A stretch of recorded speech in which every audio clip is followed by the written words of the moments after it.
listening to Xposed Living, Be Ageless, the podcast where we drop the masks, flip the script, and talk real life, real love, and real leadership unfiltered. I'm Stacey Vanthuyne, coach, speaker, entrepreneur, and founder of the Xposed Living movement that's redefining what it means to live, lead, and grow at any age. We talk identity, reinvention, belief, and freedom from the bedroom to the boardroom. Yes, we go there. This is not about staying young. This is about waking up. So if you're done with the shoulds and craving more fun, more freedom, more truth, more you, then grab your favorite drink, your bestie, maybe your journal. It's time. Let's get exposed. Welcome back to Xposed Living. I'm Stacey Vanthuyne, your host, and as we get closer to our 50th episode, I want to pause for a moment. Not just to look back at where the podcast has come from, but to talk honestly, talk openly about where I think so many of us Gen Xers are right now. Honestly, it's time for a solo episode. We've had incredible guests with us on the show, and I can't wait to share with you who's coming up. But today in this season of life, I thought it was important for me to also get exposed, to be vulnerable, to share my unscripted, my unfiltered conversation with you. So that you know, as much as I study and teach and learn this every day, we're human. And knowing about mindset and knowing about what it takes to create a life of fulfillment isn't always enough. It comes in the actions, in the decisions we make, and how we see ourselves. So today, I want to share with you a little bit about my story, because I don't think you who are listening are craving more information. I think we're craving truth. I think we're craving connection, a feeling of aliveness. Now, there's living, and then there's living alive. Truth be told, a few weeks ago, I was sitting alone in my room, and the only thing I wanted in that moment was connection with my oldest daughter. I didn't want a business win, didn't want another accomplishment, or get a post out, or even thinking about, what's my productivity at today. I just wanted connection as a parent. There's a certain kind of ache that comes when you realize loving someone deeply doesn't mean you can control their journey or their emotions. It's something as a parent of two teenage girls, am learning. I also can't control how close they allow us. And my daughter asked me something that stopped me in my tracks, to be totally honest with you. She said, "Mom, what do you actually know about me lately?" And of course, my immediate response was to get defensive. I was like, "What do you mean? What do I know about you? And when was the last time you asked me about my day?" But I'm learning, and I held back, caught myself in that time, and just leaned in and got curious. And she then went on to say something to the effect of, the only conversations we seem to have are about my grades, am I studying enough, my job, whether or not my car has gas, is my room cleaned? Mom, you never asked me about my day, my friends. And the truth was, in that moment, she was right. Because although I've spent years teaching people to look for possibilities, one of my favorite things, I even think it's my superpower, is finding the good. Whatever we look for, we can find. What I noticed was that when it came to my parenting, I was often scanning for what was missing, for what needed fixing, what needed improving. Maybe that's my definition of what a parent does, is help fill in those gaps for our kids when they don't know. What I realized in that moment was that it wasn't teaching my daughter that I trusted and believed in her, which was the total opposite of the outcome of what I was hoping to achieve. That I honestly believed in her so much that I thought I would help her by sharing with her where she could improve. Seems totally reasonable, a logical thing to do. But then when I sat back and thought about it, is she already knew that. What she wanted was to be loved regardless of it. And literally this moment cracked something open in me. Because it's when I kind of had this realization, started to ask myself, was I actually loving unconditionally? Or was my behavior changing, my mood swinging, depending on whether I thought she was making the right decision? The decision I agreed with, the decision that aligned with what I thought I taught her. For example, if her room was clean, was I happier? Honestly, I think a lot of high performers are living this way right now. And it's not just coming up in parenting. It's also appearing in leadership, in businesses, in the way we lead ourselves.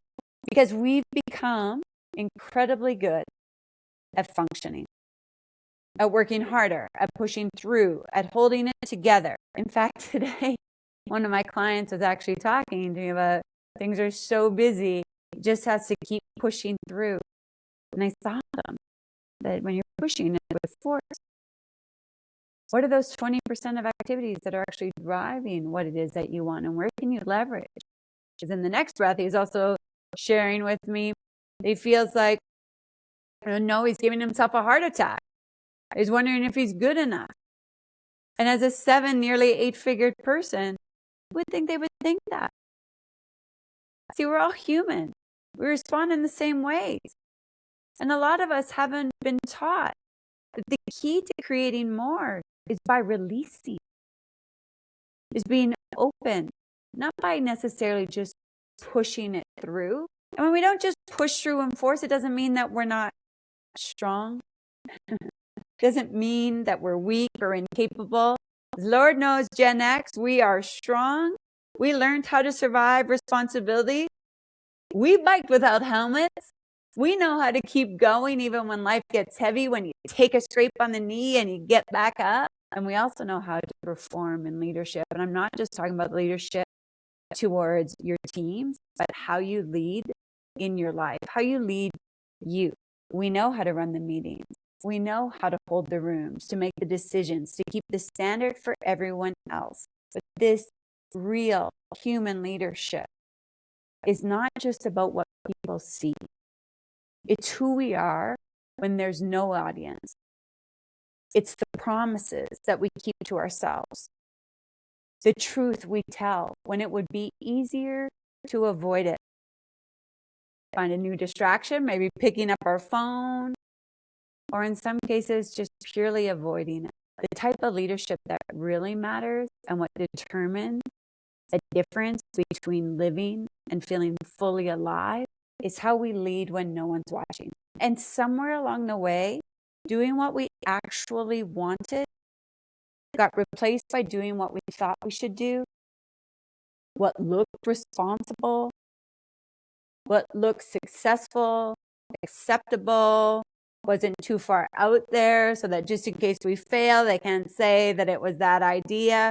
We conform. In fact, one of my mentors would often say, the opposite of courage isn't not having courage, it's conformity. And this doing what we think would make us successful versus truly tuning in and tapping into our intuition. We slowly had a quiet drift from ourselves. And the scary thing about drift is that it happens slowly. It's in those missed promises that we make to ourselves. The truth that we almost say and then hesitate and pull back in fear of what others might think. Those conversations that maybe you avoid, or the exhaustion, the tiredness that we normalize. It's almost the standard that we set for ourselves slowly lowers because life feels full. And then one day, we look around at the life we wanted, the career, the house, the kids, the image of having it all put together, and we quietly think, why doesn't this feel like freedom? Why don't I feel fully alive? There was a time as high performers that we felt that. So we know the difference. And then we start looking for excuses, right? Must be my age. Must be because I'm sad because my kids are going away. Must be the hormones. Maybe. Or maybe it's just that slow disconnection from our internal truth. Maybe. For me, sometimes it was almost like this guilt would kick in, that if I wanted more, would tell myself I should be grateful or that I'm doing better than most people. I built this life I was supposed to build, so enjoy it. Almost now forcing yourself to enjoy something. I think a lot of Gen Xers have spent years making themselves feel wrong for wanting more, when the issue is never that we weren't grateful, right? Like, you can want more and be grateful. We were never taught the essence of us is for further expansion and growth. That a goal, the intention of that wasn't to get, but was to grow. And often when we don't feel that aliveness, when we feel stuck, it's because we don't have a goal that is causing us to grow. Well, there's a law of vibration. It states we're either moving forward or backward. We're either creating or disintegrating. Nothing stays the same. So guess what?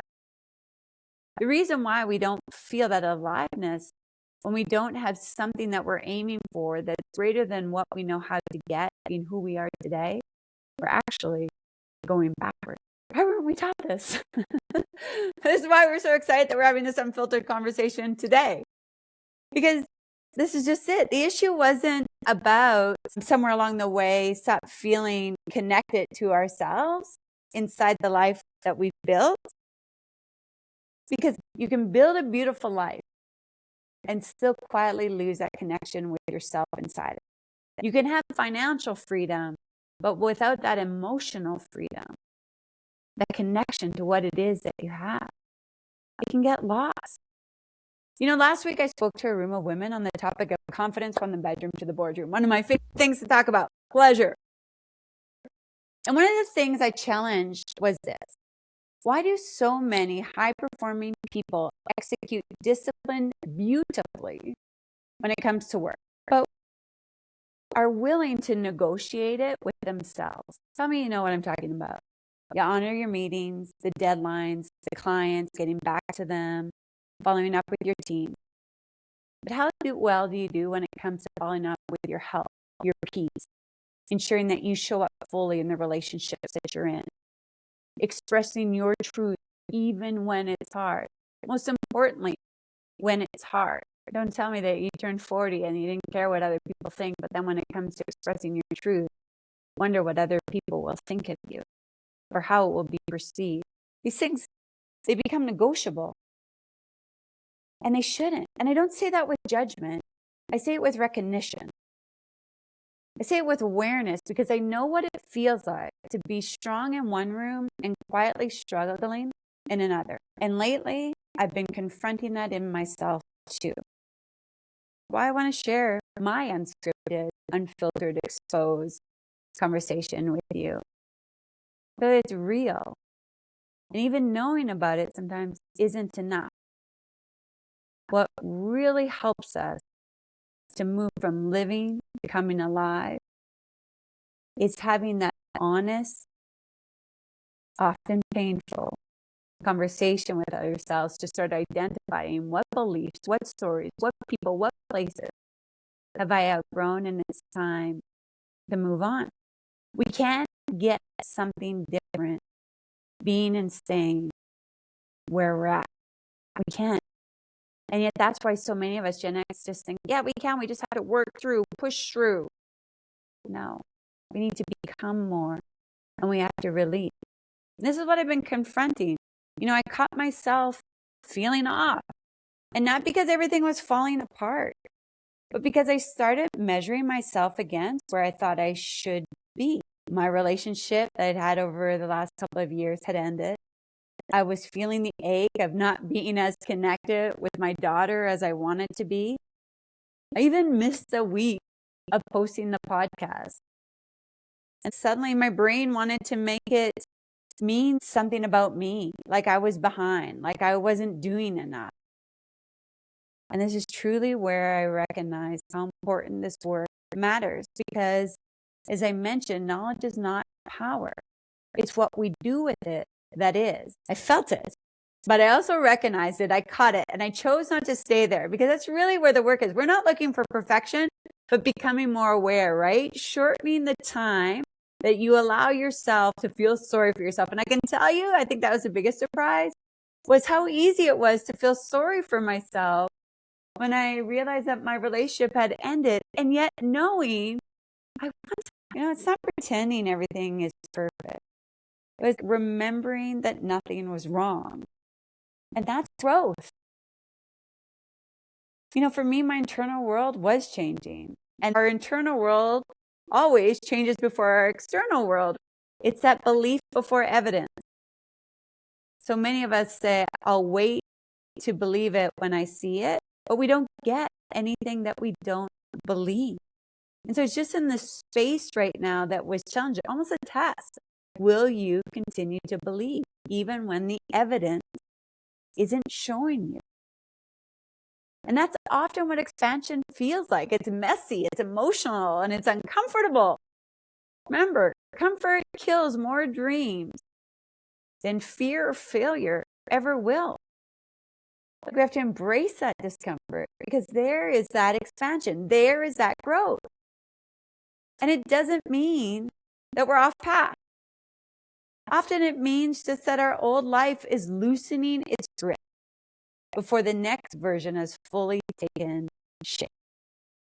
As I mentioned, my partner and I ended a relationship that we both truthfully knew wasn't meant forever. We wanted it to be. We tried it to be. But it's time to let go. And that letting go has been harder than I thought it would be. And it is learning here. Because when you care deeply, certainty doesn't remove grief. I've come to think and journal about is that sometimes growth is not to allow myself to betray me and that intuitive knowing. And it was crazy because sometimes loneliness feels easier than truth. And a lot of people are there right now, not just in relationships, but also in their careers, in their businesses, in identity, in how they show up and how they lead themselves. And I think many people are feeling tired, like I don't have enough energy to do it. And honestly, this is not just because of hormones. Trust me, as a Gen X woman, I know that conversation way too well. But lately, I've been asking myself a different type of question. A question that sounds more like this. What if some of my exhaustion or me being tired is not just physical? What if part of it comes from carrying versions of myself that no longer fit who I'm becoming, that no longer fit what I want? You see, I still catch myself going into achievement mode, into performance mode, into fixing mode, instead of asking, am I connected to myself right now? Is how I'm showing up, is my attitude, how I think, feel, and act, aligned with my future self, the person that achieves what it is that I want? Or am I coming from an outdated version? That's the deeper cost of performing our lives.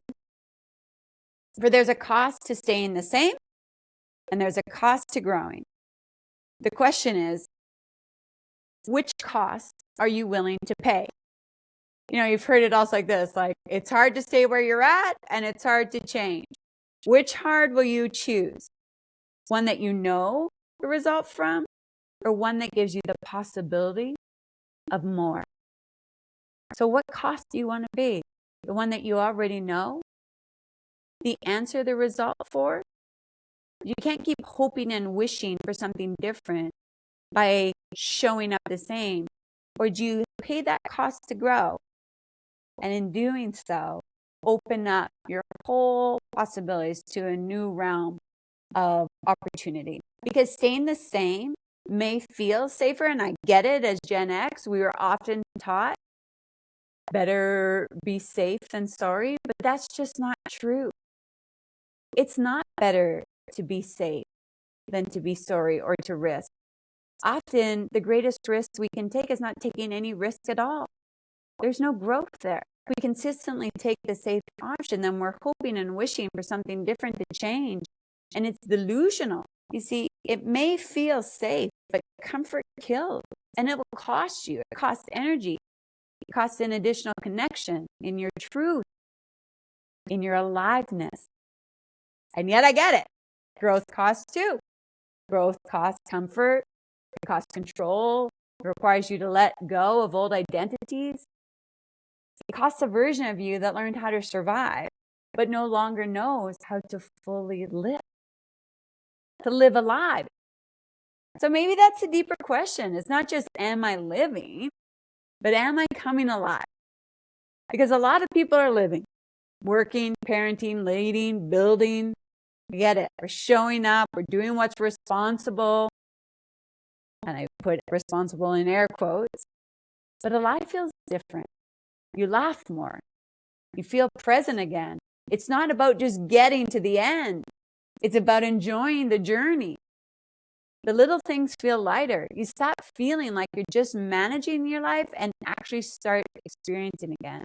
And I think many Gen Xers, we become so focused on being responsible that somewhere we forgot that we're also allowed to feel lit up, to have fun, to feel alive. And I see this in business too. I've talked to a lot of people lately who have the business they once prayed for. In fact, they're probably doing better than they thought they would. And then they start to play on defense. They start sitting in meetings when they feel numb, or they hit another revenue goal and feel nothing for 5 minutes before moving to the next target again. The business works, but the person behind it feels disconnected. That's living, but not living alive. And I think that's terrifying for a lot of people to admit, because what do you do when the life or business you've worked so hard to create no longer fully reflects who you are and or want to become? You see, most people don't stop and tell the truth. They perform harder.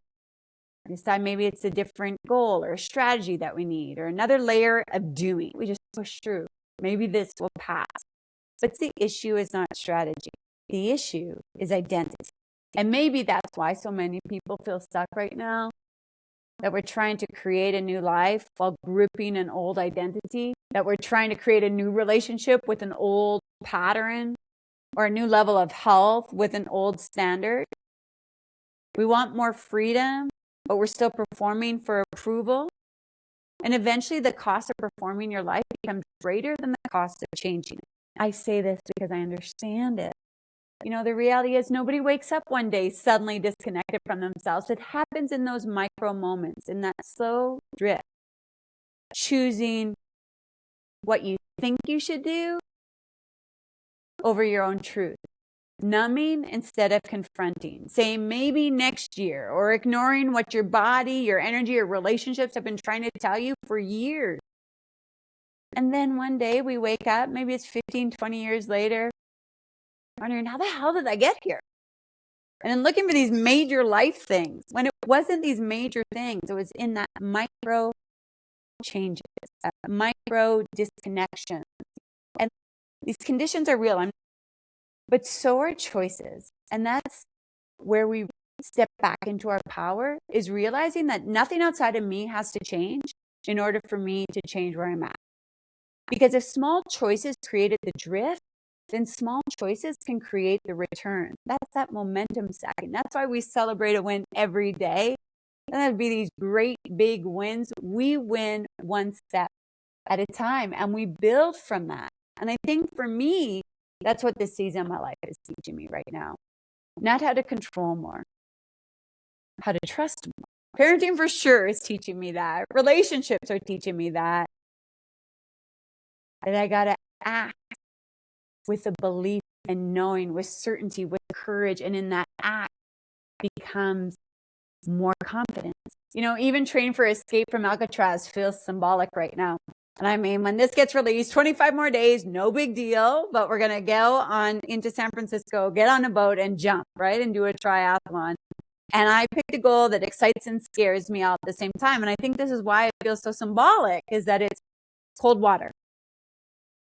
It's unknown currents. It's fear. It's honestly something that people said people can never do. I mean, that was the whole thing about Alcatraz. If people escape, they would die in the swim. And here I'm like jumping up and signing up for it. So there's this level of discomfort that I got to trust. That I got to still move forward without controlling every condition. And I'm realizing discipline doesn't remove emotional pain, but discipline gives me somewhere to return to while I'm becoming someone more. Maybe that's the point. We don't wait until life feels easy to honor ourselves or that we feel ready. We don't wait while we're grieving or while we're rebuilding or while we're learning to trust again. And maybe leadership, that real human leadership, the ability to lead ourselves, is having the courage to show up regardlessly, to tell the truth before our life forces us to do so. I want to share with you today. Stop waiting. Stop thinking you just need to grind more or push through it. I can promise you, it doesn't build resilience. That builds burnout. Stop waiting for the breakup or the health scare, the moment where you realize you have everything you once wanted and still don't feel alive. Just start tuning into your own intuition and start knowing that you're worthy of wanting what it is that you want, and you can create it. But it does come with a cost. But what cost would you rather pay? We can't create something new while gripping out a dated version of ourselves. So here's what I want you to do today. Here's our action item for this week. Take 10 minutes today. No distractions, no noise. Put the phone down, turn it off. You owe this 10 minutes to you. And if you're too busy to give yourself 10 minutes, I'm telling you, you need it even more than you realize. And in those minutes, ask yourself, where in my life am I performing instead of telling the truth? What have I been blaming on circumstances that might actually be the result of a slow drift in my own daily choices? And what is one small decision I can make today to rebuild trust with myself?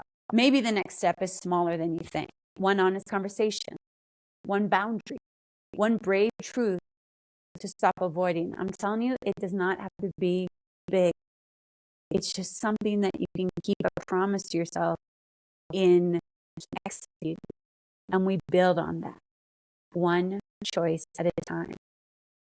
I think most of us already know where we've drifted. We just keep waiting for the perfect moment to deal with it. And this is what it means to lead from the edge, to disrupt, not to have it all figured out, but to stand at the edge of what is true and choose not to abandon yourself, because the edge is not the end. I want you to even just visualize this right now. You're standing at an edge. That edge doesn't have to be the end. The edge is where the next version of you begins. And yes, it's unknown, but it's in that unknown where we can create more. This is Xposed Living, not just living, but living a life where we're alive. And if this conversation resonated with you today, then make sure that you follow the show, like the show, share the show, that you're connected through our newsletters that we send out every week and part of our community, because we're building something bigger here. This is not just a podcast. It's a movement for people who are done drifting, done performing, and ready to start living fully alive. It's time to put the you back into you. Come alive, be bold. And until next week, stay exposed. That's it for today's episode of Xposed Living, Be Ageless. But this is just the beginning. If this episode made you feel something, share it. Tag me. Send it to a friend. Let's start the conversation we can be having all along. No shame, no guilt. Unfiltered, raw, real, exposed. And if you're ready to go deeper, join us inside the Xposed Living Facebook community, where we take this work off the podcast and into real life. Know this, your change starts when your excuses die. Because this life, this one wild, ageless, unforgettable life, is waiting on you. This is your time. This is your truth. This is Xposed Living.